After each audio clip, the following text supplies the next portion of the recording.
Right now, we're in Little Italy, San Diego, and we're going to take you for a walk through the neighborhood so you can see what it's like to really live here in the Little Italy neighborhood of San Diego. So right now, we are just north of Ash Street, and the cool thing about Little Italy is it has pretty well-defined geographic boundaries. Starting from the very south end, the streets they start in alphabetical order, and they're all named after trees. So you have ash, beech, cedar, date, elm, fir, grape, and it goes from south to north that way. Now, all the way to the west, we're bound by the harbor. So you'll go all the way down to the harbor, and that's the western edge of Little Italy. And then all the way to the east, the 5 north and south, the 5 highway will be the other dividing edge.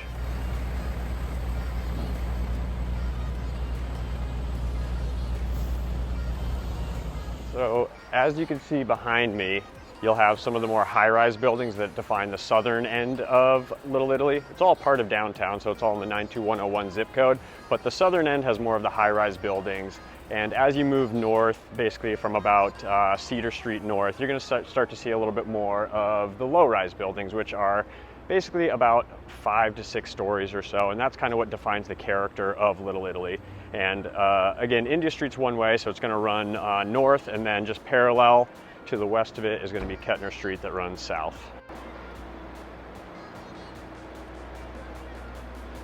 And of course, one of the defining characteristics of Little Italy are the amazing restaurants. So all up and down India, Kettner Street, and some of the other small side streets are some incredible restaurants to go to. And of course, over the last year since COVID, there's been a lot more of these sort of outdoor terraces, little sidewalk cafes. So now you can sit indoor or outdoor.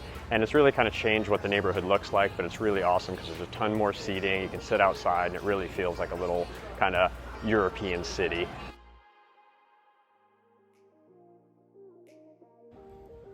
Every Saturday is a really great farmers market down here in Little Italy, and now they also have been doing it on Wednesday. It's a little smaller on Wednesday, but that's the one you can see here.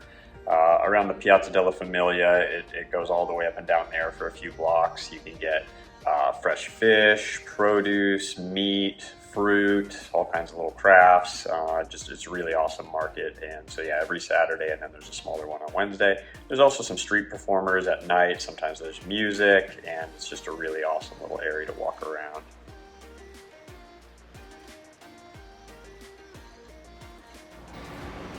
So right now we're about to come up to India and Grape Street, which is one of the busier intersections, and to me sort of marks the difference between the main section of Little Italy and sort of the north end of Little Italy, where it starts to quiet down a little bit. There's still a lot of great restaurants, but then you approach what's basically the north end of Little Italy.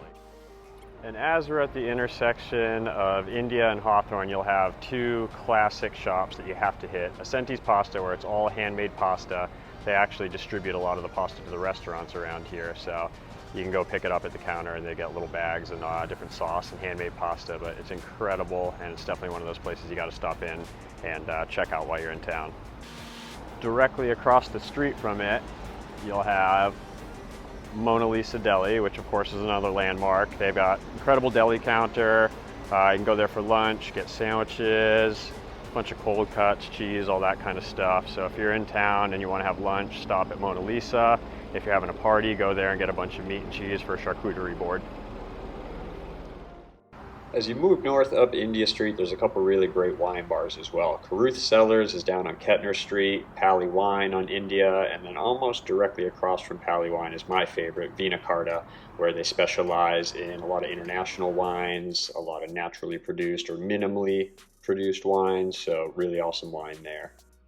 Little Italy is known for having an actual neighborhood association that takes care of a lot of the street maintenance. You'll see that they have every season they change out these sort of little street corner displays. So right now we're in the first week of November, so we got kind of a fall themed display.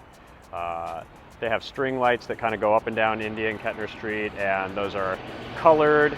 So at night it's all lit up with string lights. So basically we're getting to the end of where we're at India and Juniper Street. And then if we go down on Kettner Street, you'll see there's a couple great restaurants. There is Kettner Exchange is one of them, Urban Wood is another, Juniper and Ivy, and then of course the Crack Shack.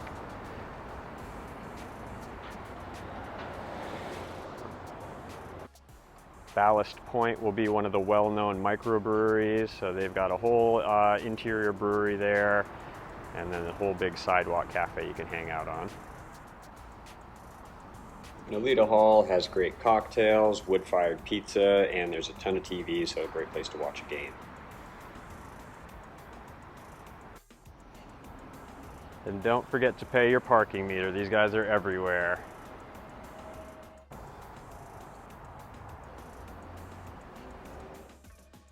There's another coffee shop down at the farthest north end of Little Italy called James Coffee. It has a coffee shop and a couple other little retail vendors and stores in it.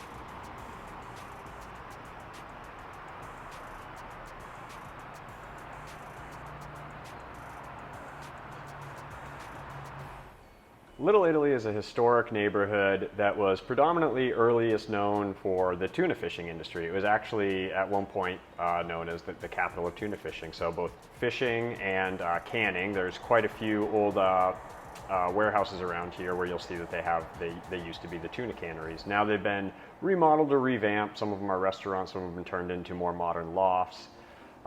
One of the more predominant early champions of the Little Italy neighborhood was a local architect named Jonathan Siegel, and he's really well known for these sort of modern architectural lofts that are glass and concrete and modern building materials, big open spaces, high ceilings, and you'll see a few of them around Little Italy, and they're really neat properties, and they're kind of like the signature of one of the earliest people who really believed in the forward progression of this neighborhood becoming a real kind of modern urban center.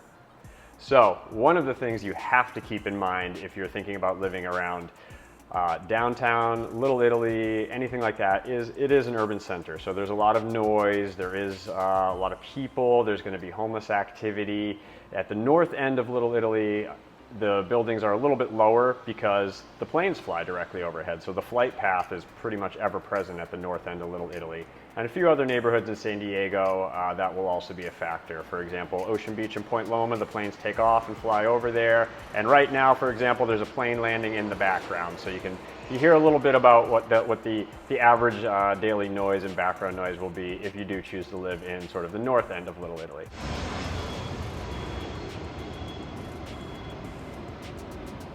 There is a free local transportation. It's called the Fred, free ride everywhere downtown. So it'll go all the way through Little Italy and downtown because we're all part of the 92101 zip code. It's almost like a little golf cart with like a 3-row seater kind of thing.